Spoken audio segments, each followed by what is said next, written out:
I am just so happy that you have joined us this morning, checking in with us this morning.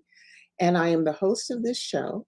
And today's show is all about being vulnerable, what it looks like.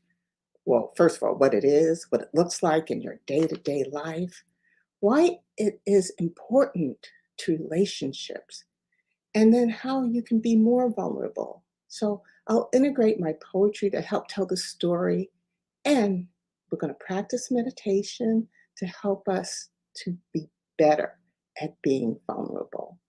And so on this day, it may be morning where you are, it's morning where I am, uh, or it may be evening, or it's close to your rest time.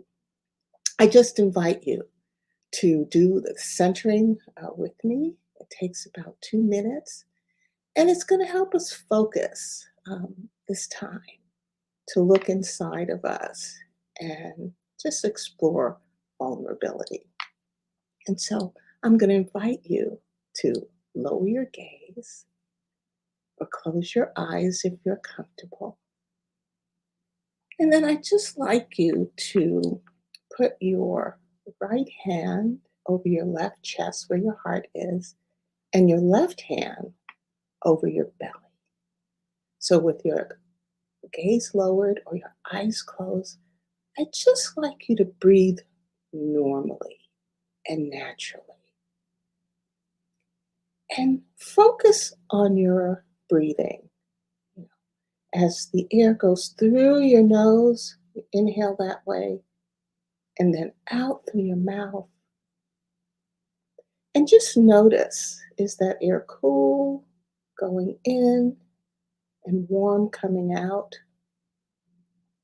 What's moving in your body as you naturally breathe and where your hands are? Right? Is your belly moving up and down?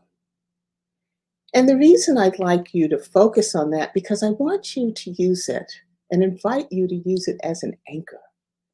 Because when we do meditation, when we focus, when we try to go inside, thoughts come to our mind. And that's okay, because that's what the brain is made to do, think. Uh, but we don't want those thoughts to distract us. And so if you find an anchor while you're breathing, then you can go back to that anchor. So take a deep breath in slowly and out. One more. Take a nice deep breath in and feel how your body is breathing, and you focus on that anchor.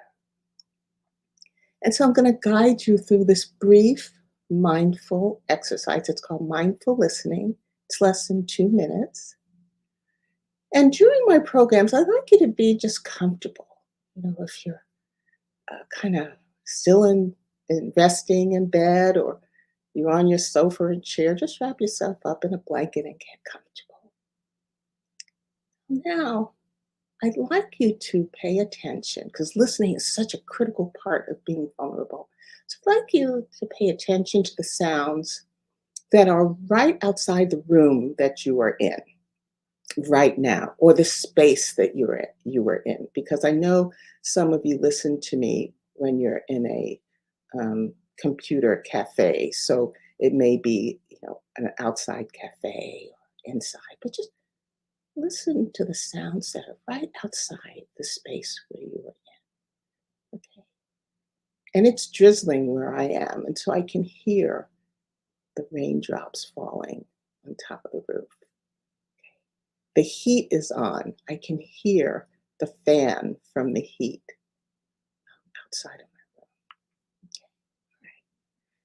room. Now, pay attention to the sounds you hear inside the room, or the immediate space where you are. What do you hear? Are those sounds sending energy? Because sound does have energy. And finally, pay attention to what's going on inside of your body. Listen to your body. How does it feel? I know I did some stretching this morning, so I feel kind of limber. I didn't take my walk because it was raining, but I did some stretching. Okay, so I feel good. Okay. And so take a nice deep breath as we come to the end of this mindful listening practice. Take a nice deep breath in through your nose and then let it out. I wonder, what did you notice?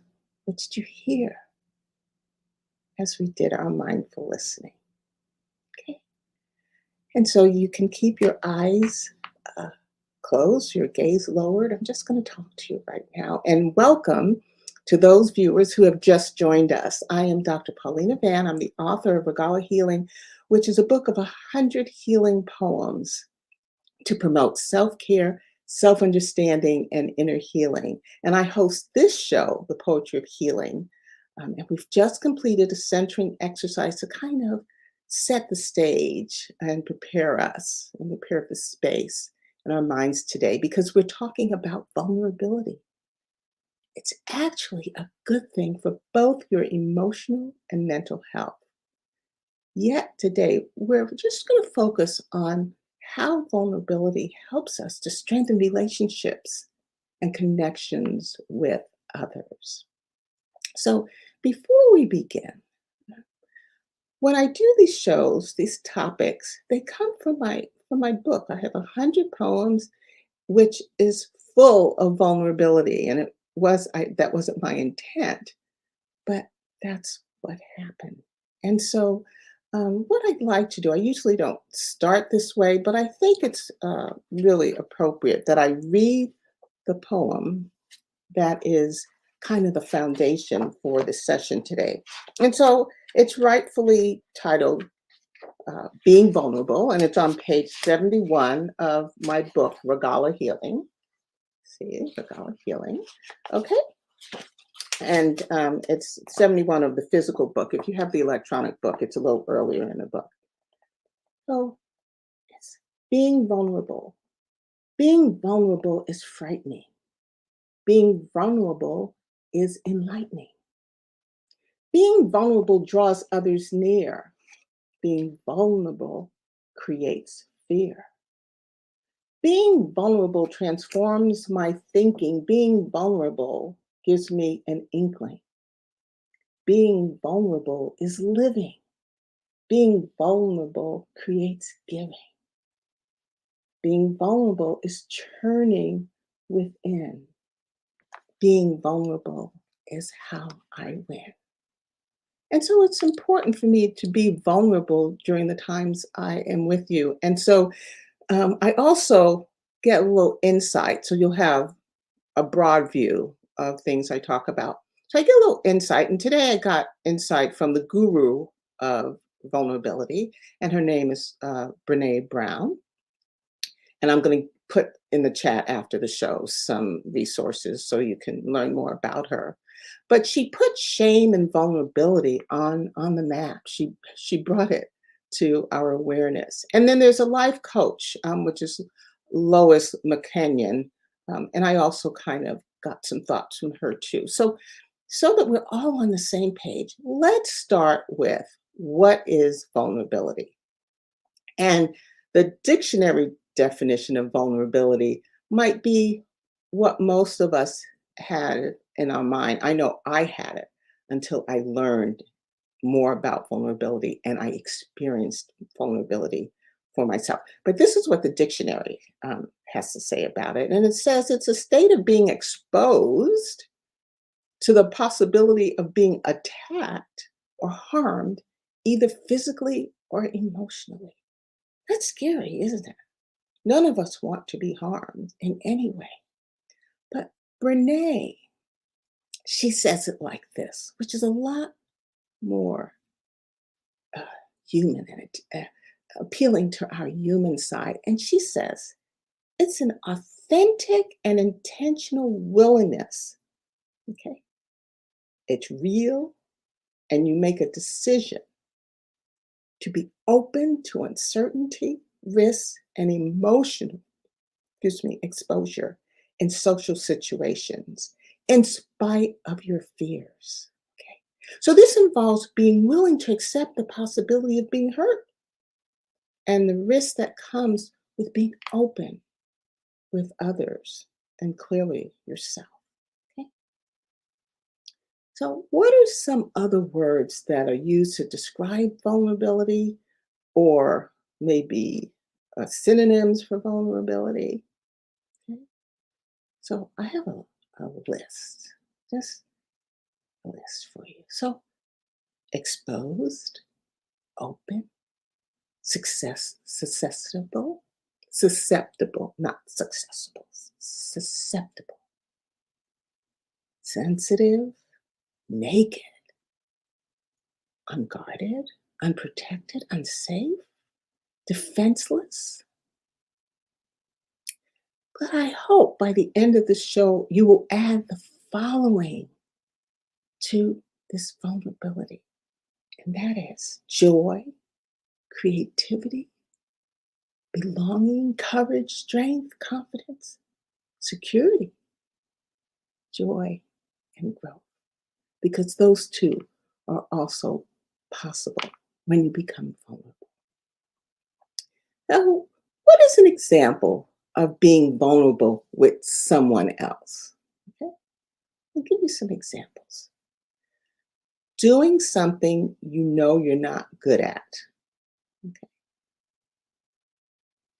I know that I'm not good at cooking certain things, okay? But I try it, put myself out there. Another one is sharing a personal story or personal condition that you normally would keep to yourself. I shared my childhood abuse. It may also be something like you're disclosing or telling someone about your struggle with mental illness or an addiction. Okay.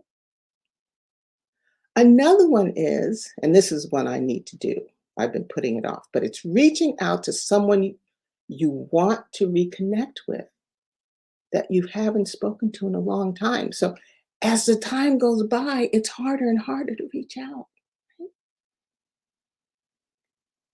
Putting yourself out there and accepting the risks of rejection, such as being the first to say, I love you to a romantic partner. Telling others how you feel when you're upset with them. Definitely need to breathe before you do that, right? Talking about and owning up to your mistakes. Showing someone that you care about them. That's scary. Are you going to get that back? Establishing clear boundaries with others in your life. Asking for help when you're struggling. I know I struggle with asking for help. Oh, here's a good one. Saying no if you tend to say yes in order to please others. And accepting your imperfections rather than being insecure about them. That's a whole show in itself. Why do we avoid being vulnerable or may avoid being vulnerable? Because there's some folks viewing right now that they have it together. They've embraced it. But those of us who are still working on being more vulnerable. So the fact is that even when you decide to embrace more uncertainty and risks or exposure in your life that comes along with being vulnerable, there are certain triggers that may stop you right in your tracks. So let's take a look at them, okay? You and I have been hurt before, so we kind of tend to keep people at arm's length. You just don't want to go there again. So you keep people at arm's length. For example, um, I what I do, I try to keep these examples real. So I asked this, Jason, I work out with Jason, and I asked him, I said, why might you not be vulnerable? And he said something that I hadn't thought about. Okay. So you you told someone very personal about yourself, and then this person perceives your story as a weakness, okay? And then they turn around and use it to hurt you in an argument or say it inappropriately in public. Now, I want you to remember that hurt people, okay? So send that person some love. The second thing is, because you don't think you're going to get it, you don't ask for what you need. So, for example, you deserve that promotion, okay? You don't ask for it. Well, I've learned a lot from my daughter. I haven't talked about her in a while, but when she wants some more money, she goes directly to the owner of the company and she says, "I deserve more." And you know what? She gets it. She either gets it that day or within that quarter. Okay. You might want more intimacy in your relationship, but you're afraid that if you ask for it, you'll get rejected. And the third one I want to share uh, about that is um, you don't want to change the nature of the nature of a relationship that's going very well. Okay, so for instance, you're a member of a volunteer group or of a committee or social group, PTA or excuse me, a community group, and the relationships are working well. You're focusing on a common mission, goal, purpose, the activities. But if you bring something serious or personal to the table, will that change the relationship?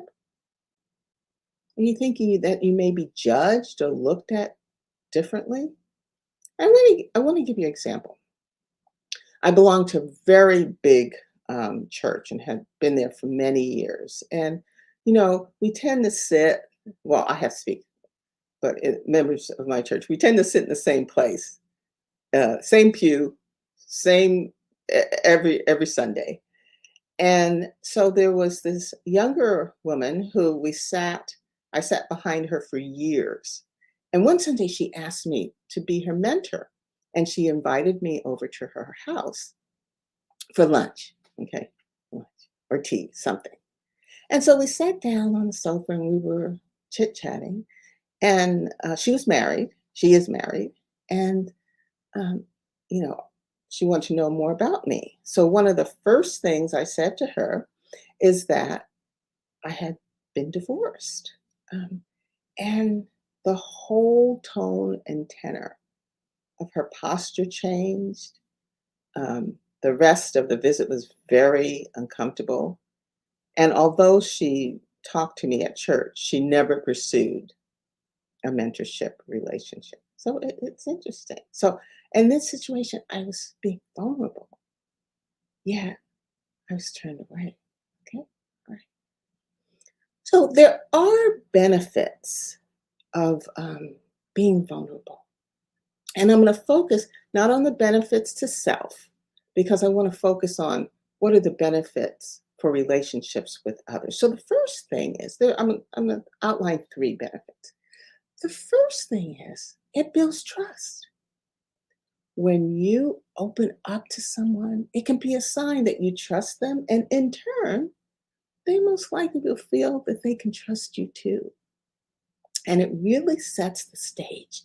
It opens the door for both of you to be comfortable displaying vulnerabilities with each other.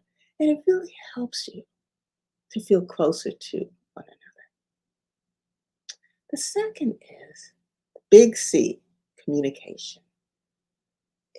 Being vulnerable results in better communication. So it helps you to be real. When you're vulnerable, you be real and truthful when you communicate your thoughts and feelings.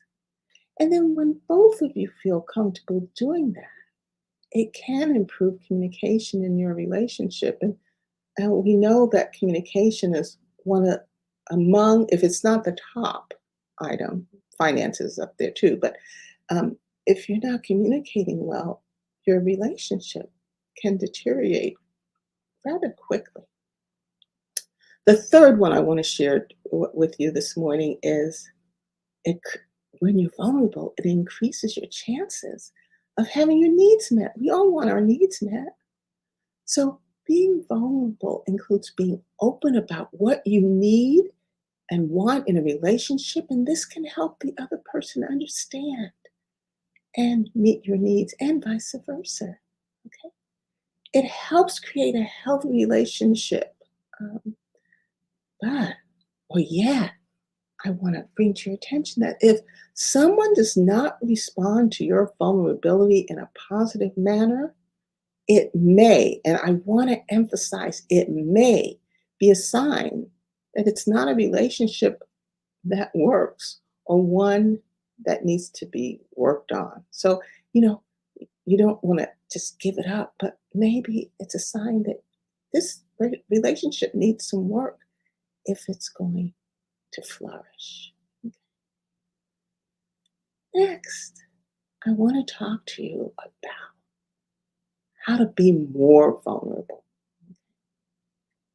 and steps that you can take to become more vulnerable. The first step you've taken just by joining me today and staying with me and learning about vulnerability and understanding what it is and what it looks like for you. And I'm going to help you just before we end, taking a look at what vulnerability looks like for you. Also, accepting that vulnerability is an important part of relationship development. The second is practice vulnerability. For instance, do things that are outside your comfort zone, allowing yourself to grow and be vulnerable to risks that come your way. You'll find that the things that you found daunting or scary are not as scary as they seem. Remember, the unknown tends to be worse than what you learn to be true. Okay. You may find that it's difficult and you aren't good at being vulnerable. Either way, if you don't push yourself outside of your comfort zone, you won't be able to open yourself up to new experiences. You want to take chances that being vulnerable will be more comfortable and natural for you. And the third tip I'd like to give you today is you can get to be more vulnerable by getting to know yourself on a deeper level. So, in order to become vulnerable with others, you need to look inside of yourself first. And the more you understand your true self on a deeper level, the better you'll be to express yourself to others and be comfortable showing vulnerability. And one of the ways I read you one of my 100 poems um, earlier in the show. And one of the ways to be more vulnerable is through meditation. And so I have a meditation by Trish Gaffney, and it's called Befriending Vulnerability. And it's a 3 minute, maybe 2 to 3 minute meditation that will help you to be more vulnerable. But I want to encourage you. So why do I say meditation? Because that's how I became more vulnerable. That's how I wrote this book. I meditated every day, not with the intention of becoming more vulnerable. It just happened. So I have many in here. I think the 100 are all about vulnerability. And I know it is because I had an early reader read my book before I published it. And she said to me, she says, "You're not going to publish this, are you?" And I said, "Yes, I am. Is there a problem with it?" She says, "It's too personal. It makes you very vulnerable." Well, I'm glad. I'm glad I did. So I just wrote down a list here, and I think I'm going to read. Um, the one that came out the gate is called "It Hurts," and I read that several times. But I think I want to read "I'm Aging." Okay, "I'm Aging."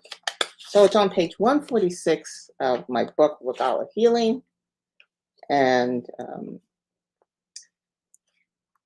I will read it. I'm aging. It's scary. I'm aging. At times I'm weary. I'm aging. It makes me teary. I'm aging. Walks are more laborious. I'm aging. My desire is to be victorious. I'm aging.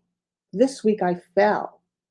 I'm aging. Recovery has not gone well. I'm aging. Pain from the abrasion. I'm aging. Tetanus shot complication. I'm aging. Frightening realization that my body is now vulnerable. I'm aging. My energy simulated corpse. I'm aging. Must find the depleting force. I'm aging. I know it's more than years. I'm aging. There's abundance of fears. I'm aging. I'm more than my thoughts. I'm aging and must embrace. I'm not alone in this race. I have the love of Jesus, and I'll keep my focus on his face. So that's just one of the ones that I just open my heart about. I'm aging. But I talk about people I'm forgiving. Um, let's see. I wrote one after I had a dust up with my husband, and he's listening. Um, and I also wrote one about my control issues, my perfectionism, my near death experience. So, all of these are really making me vulnerable, but it's bringing me closer to people. And it's freeing me. I've taken a load off me. So, let's do our meditation.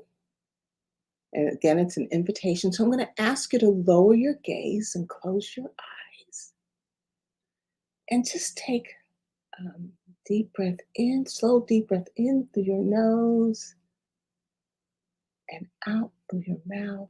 And remember that anchor, that breathing anchor. So focus on it, either the breath coming through your nose or exhale out through your mouth or your hand on your belly or your chest, okay? And so when thoughts come, just go back to your anchor. So, with your gaze lowered or your eyes closed, I'd like you to go to a situation. So, in your mind, go to a situation where you felt or feel vulnerable in your life and allow that feeling to make itself known in your body. Where does it live? Where can you feel it? What does it feel like? Is it full or empty, sharp or dull? Is it tight? I know when I feel vulnerable, my throat gets tight. So, where do you feel it the most? And I'd like you to take your breath and breathe into that area. Okay? Breathe into your heart area, breathe into your throat area. And just let your breath expand that area.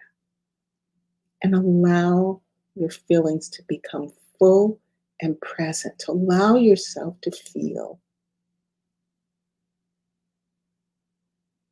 Feel this vulnerability. Okay? Remember to keep breathing slowly, allow your body to keep breathing. And I'd like you to begin to shift and to tell that vulnerability that you feel in your body. Say, I welcome you. Please teach me what you know about me that will help me to be more real and a whole person who I can make friends with all of my feelings, even those I don't want to,